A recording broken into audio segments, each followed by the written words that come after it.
I watched my brand new car roll away without me inside it. Karen was smiling. Her daughter was cheering, and they both thought they'd just won. They had no idea one badge was about to turn a birthday into a crime scene. The morning I bought my new car felt like a personal milestone, the kind you remember long after the shine fades. I had worked double shifts for months, passed on vacations, and delayed replacing things that needed fixing just to make sure the down payment didn't hurt my savings. When the dealership called to confirm delivery, I barely slept the night before. That car wasn't just metal and paint. It was proof that discipline still paid off. The sun was barely up when I stepped outside, coffee steaming in my hand, driveway freshly washed like I was welcoming royalty. The dealership trailer was scheduled to arrive within minutes. I checked my phone twice, then leaned against the porch railing, breathing in that quiet moment before the day officially started. That's when I noticed Karen standing across the street, arms crossed, eyes locked onto my driveway, like it already belonged to her. Everyone in the neighborhood knew her. HOA board member, self-appointed rule enforcer, professional boundary crosser. She had opinions on grass length, mailbox colors, and who deserved what. I'd had minor run-ins before, nothing serious, just enough to know she enjoyed authority more than fairness. That morning, though, there was something different in her posture. She looked excited. A black SUV pulled in behind the trailer moments later. Karen's daughter jumped out. Phone already recording, balloons tied to her wrist bobbing in the breeze. Birthday sash, glitter jacket, designer sneakers. She couldn't have been more than 20, and she had the same confident entitlement as her mother, the kind that comes from never being told no. The delivery driver unloaded the car slowly, methodically, like he was unveiling a museum piece. Brand new, factory wrapped, still on parts of the trim. My chest tightened in that good way. I stepped forward, paperwork folder in hand, ready to sign and finally sit behind the wheel. That's when Karen moved. She marched straight up to the driver, waving her HOA badge like it was federal identification. I heard her voice before I caught the words, sharp, commanding, rehearsed. The driver hesitated, looking between her and me, confusion written all over his face. I told myself she was just posturing. She always did that. This would pass. It didn't. She pointed at the car, then at her daughter, then back at the driver. Her daughter clapped, actually clapped, as if this was all part of a planned surprise.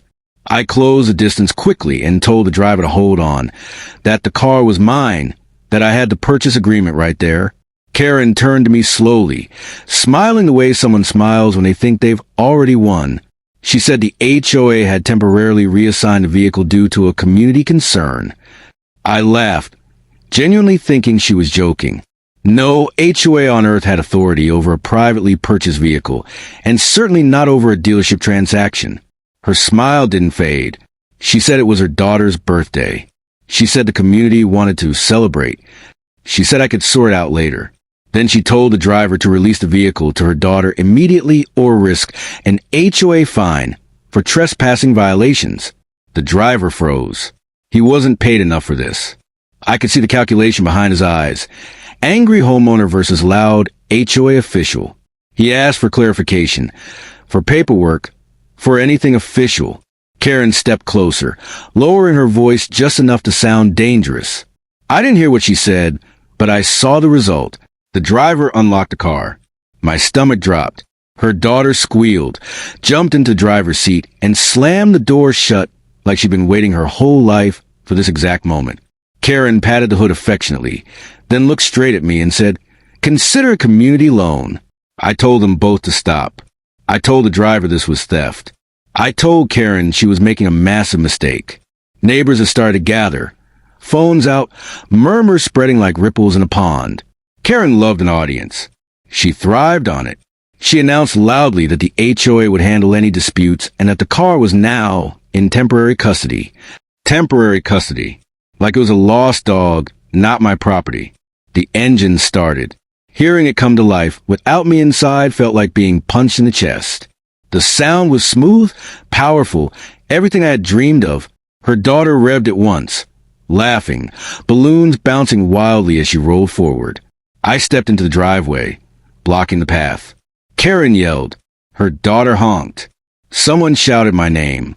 For a split second, I considered letting it go, calling police, handling it cleanly.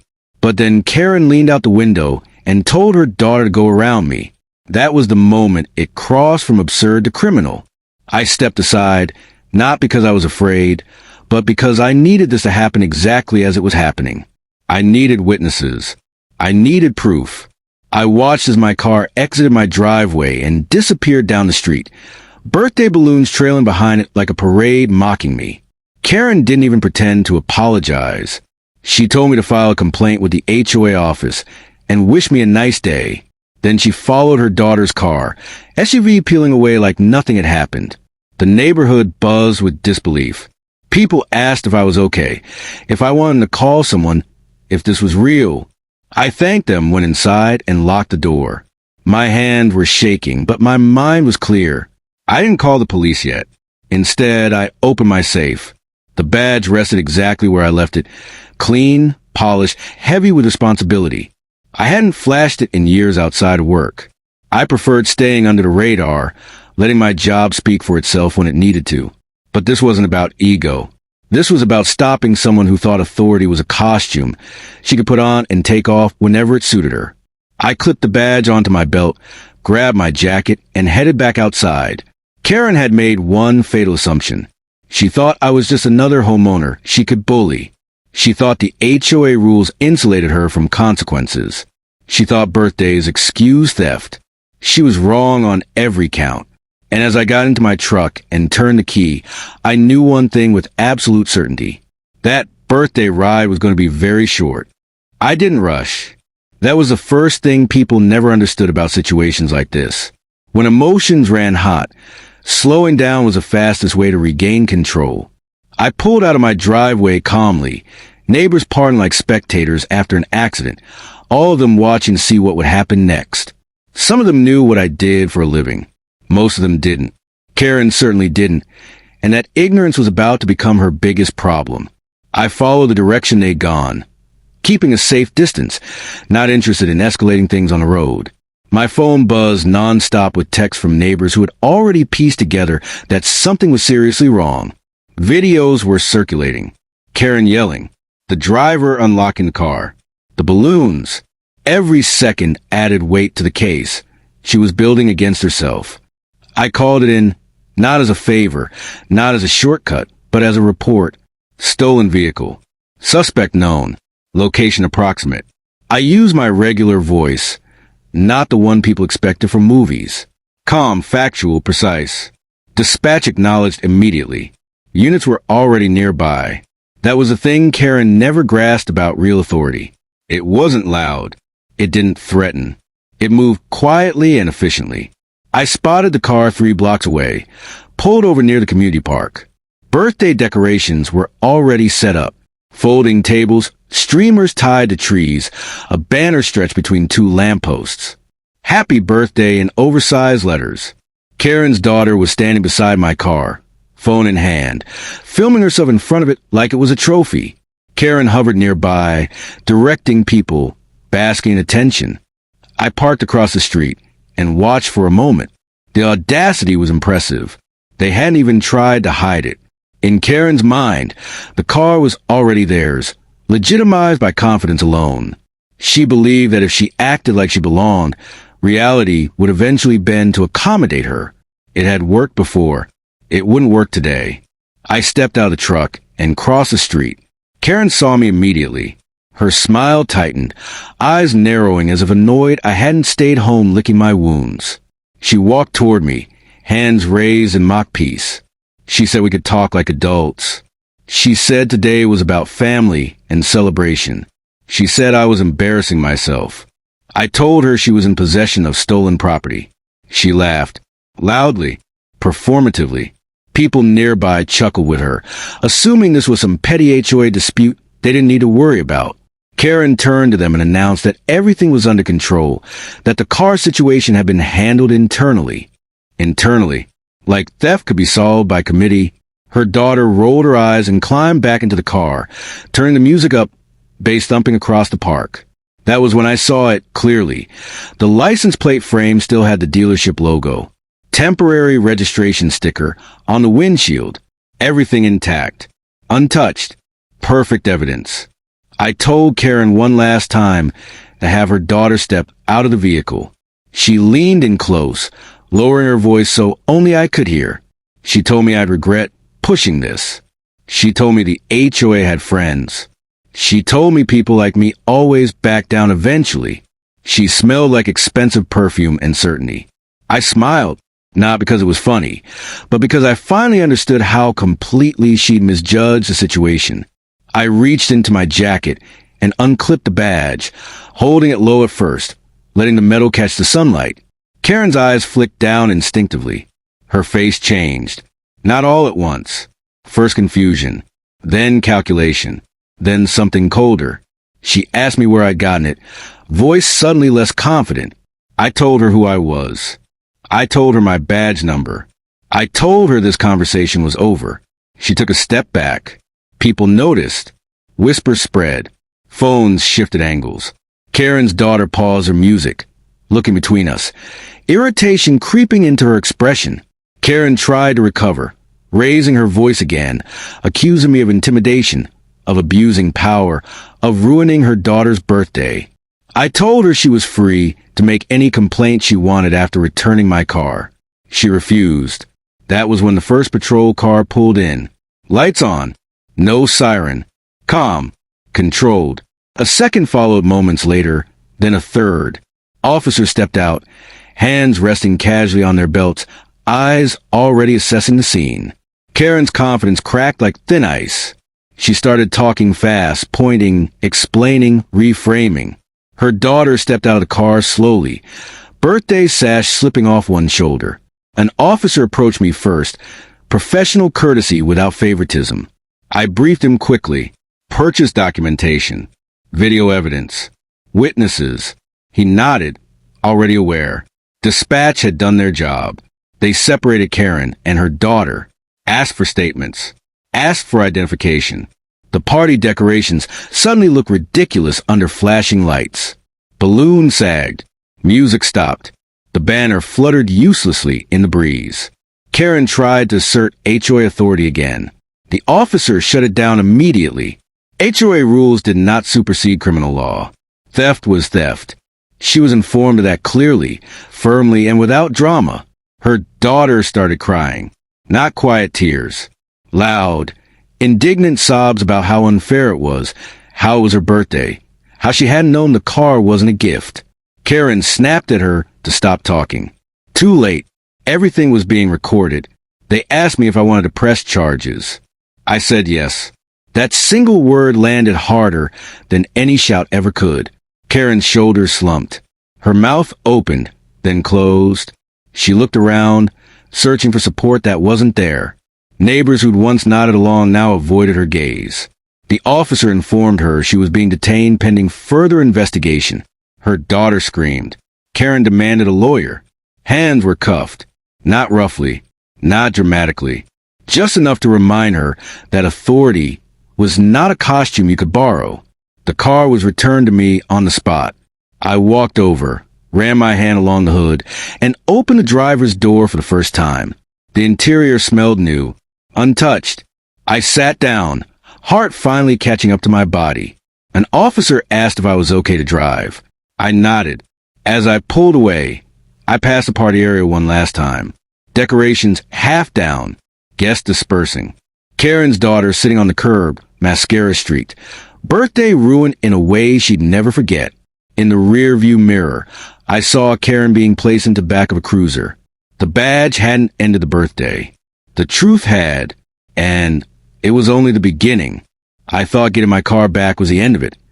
Until Karen tried to use the HOA one last time, and that's when her real consequences began. I didn't go straight home after leaving the park. Instead, I drove aimlessly for a few minutes, letting the reality settle in. The steering wheel felt solid under my hands, familiar yet new, like something reclaimed rather than purchased. Every stoplight gave me time to replay what had happened, not with anger, but with a strange sense of disbelief. Karen had truly believed she could take something that wasn't hers and face no consequences. That belief didn't come from nowhere. It had been built over years of people letting her get away with things. By the time I pulled back into my driveway, the neighborhood had transformed. Clusters of neighbors stood talking in low voices. Some waved, some nodded. A few looked embarrassed, like they were reconsidering moments when they'd laughed off Karen's behavior in the past. I parked carefully, shut the engine off, and just sat there for a second, breathing. The adrenaline was finally fading. I hadn't even reached my front door when my phone rang. It was the HOA president. He didn't waste time on pleasantries. He asked if everything he'd heard was true. I told him it was. I told him I had video evidence, witness statements, and an active police report. The silence on the other end stretched longer than comfortable. Then he sighed and said Karen had already called him from the station. She was claiming misconduct, abuse of authority, harassment. I almost laughed. Instead, I calmly explained that Karen had impersonated authority, interfered with illegal vehicle delivery, threatened a third-party contractor, and facilitated the theft of private property. I reminded him that HOA bylaws didn't grant any member the right to seize assets. I also reminded him that attempting to cover for her would make the board complicit. He thanked me for my clarity and said the board would be meeting immediately. That meeting happened faster than any HOA meeting I'd ever heard of. By evening, an official notice was emailed to every homeowner. It stated that Karen was suspended from all HOA duties pending investigation. Her access credentials were revoked.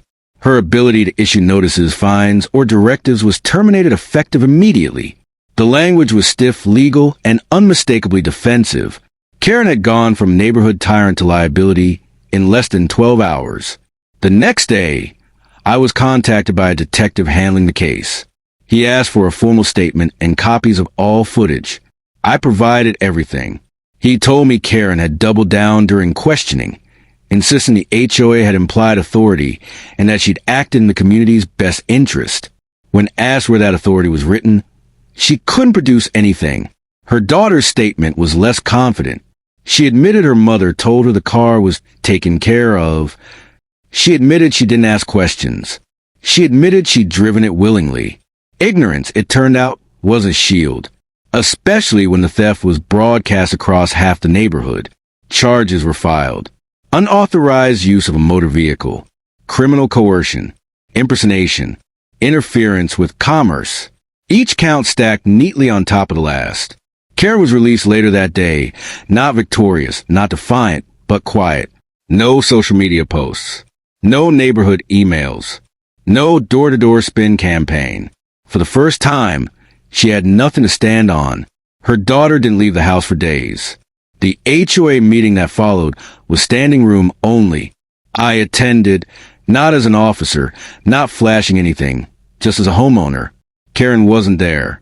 Her seat sat empty, nameplate removed. The board apologized publicly. They admitted failures. They acknowledged complaints that had been ignored, patterns that had been dismissed.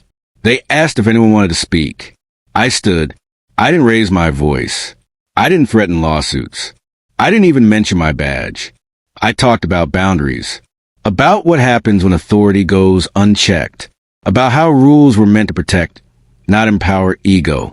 I reminded them that silence was permission, and permission had consequences. People applauded, not because I got my car back, but because they recognized themselves in the story. The times they'd stayed quiet, the moments they'd shrugged and said, "That's just how she is." Karen resigned the following week. Not publicly, not gracefully. A single line added to the HOA agenda. Accepted without comment. Her replacement was elected unanimously. New guidelines were introduced. Oversight committees formed. Transparency requirements enforced. It was overdue. As for Karen, the legal process moved steadily. No theatrics. No special treatment. Just procedure. She accepted a plea deal that included fines, probation, mandatory community service, and a permanent ban from holding any HOA position within the county. The irony wasn't lost on anyone. Her daughter transferred schools. The car never felt cursed, despite what some neighbors joked. If anything, it felt earned. Every mile reminded me that standing up mattered. That consequences weren't cruel, they were corrective. I drove it to work, to the store, through the neighborhood that now felt calmer, quieter, more balanced. Karen avoided eye contact when we crossed paths months later. She looked smaller somehow, not defeated, just stripped of the illusion that had protected her for so long. She nodded once, stiffly. I nodded back. No word were exchanged. None were needed. People often ask me if I regretted pressing charges, if I felt bad for ruining a birthday. I didn't, because birthdays pass. Cars can be replaced. But entitlement unchecked becomes something far more dangerous. That day wasn't about a gift. It was about stopping someone who believed rules were optional as long as they were confident enough. The badge didn't give me power. It reminded her she never had it. And every time I turn the key and hear the engine start, I remember that lesson clearly.